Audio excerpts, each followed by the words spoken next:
Bonjour mesdames et messieurs et bienvenue à Perspective. Je m'appelle Julian Paparella. Ce matin, à la 135e Convention suprême des Chevaliers de Colomb, il y avait la messe d'ouverture. Présidée par Monseigneur Robert Carlson, archevêque de Saint-Louis, elle a rassemblé des cardinaux, des évêques, des prêtres et presque 2000 chevaliers de Colomb des 4 coins du monde. En célébrant la fête de Saint-Alphonse de Ligurie, Monseigneur Carlson a souligné dans son homélie l'impact de ce docteur de l'Église dans la vie du père Michael McGivney, fondateur des Chevaliers de Colomb, ainsi que l'importance de Saint-Alphonse dans les vies des chevaliers aujourd'hui. Saint-Alphonse fut proclamé docteur de l'Église par le pape Pie IX le 23 mars 1871 lorsque le père McGivney était au petit séminaire. Des années plus tard, un exemplaire du manuel des confesseurs de Saint-Alphonse était trouvé parmi les effets personnels du père McGivney. Monseigneur Carlson évoquait Saint-Alphonse comme un modèle de disciple missionnaire dont la première motivation était que les autres sachent, aiment et servent Jésus.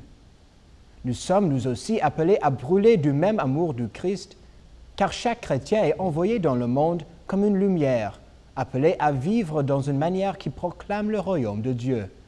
Pour cela, nous devons devenir familiers avec l'Esprit Saint, Esprit de Dieu, devenant des hommes et des femmes de prière afin de devenir des disciples dont Jésus a besoin dans notre temps. Monseigneur Carlson a prié pour que nous recevions la vie que Jésus veut donner à chacun d'entre nous, surtout par la prière, la lecture de l'Écriture et les sacrements, et aussi que nous utilisions des dons que Dieu nous a donnés afin de partager aux personnes aujourd'hui l'Évangile. Entre les séances de la Convention, Francis Denis a eu l'occasion de parler avec quelques membres des conseils d'État des Chevaliers de Colomb ici au Canada sur les activités de chevaliers ici au pays. Écoutons. Une des activités qu'on commence au début de l'année, c'est surtout le souper ou un dîner pour les personnes seules. On sait que la période des fêtes est une période de gaieté pour plusieurs, mais pour les personnes qui se retrouvent seules, c'est une activité qui se fait à l'ensemble de la communauté avec la ville. C'est une des super belles activités. Au bas plus dans la période d'avril, c'est célébration des naissances, une activité qu'on a depuis plusieurs années, qui est un des programmes ou des activités aussi des Chevaliers de Colomb, qu'on remet un certificat et un petit lunch d'accueil à toutes les personnes qui ont fait baptiser leurs enfants au courant de l'année. Pour certains, bien, ça leur donne aussi une occasion de se retrouver.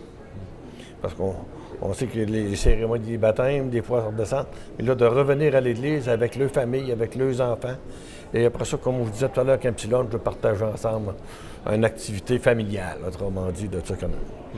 On s'est impliqué beaucoup aussi avec la ville dans la restructuration d'un camp jeunesse, qui est depuis, on espère, on est bien parti.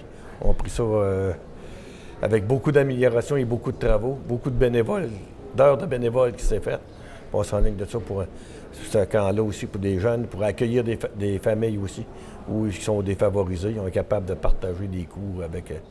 Et cet après-midi, le chevalier suprême Carl Anderson a dirigé la session d'affaires.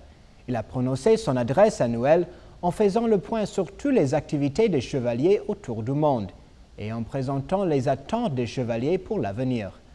Actuellement, les chevaliers sont présents dans 17 pays et comptent presque 2 millions de membres. Leurs dons caritatifs comptent plus que 177 millions de dollars et ils ont donné plus que 75 millions d'heures de bénévolat. Ce soir, il y aura le banquet d'État pour célébrer leur unité, fraternité et patriotisme. Toute la soirée sera diffusée sur nos ondes en direct à partir de 20h.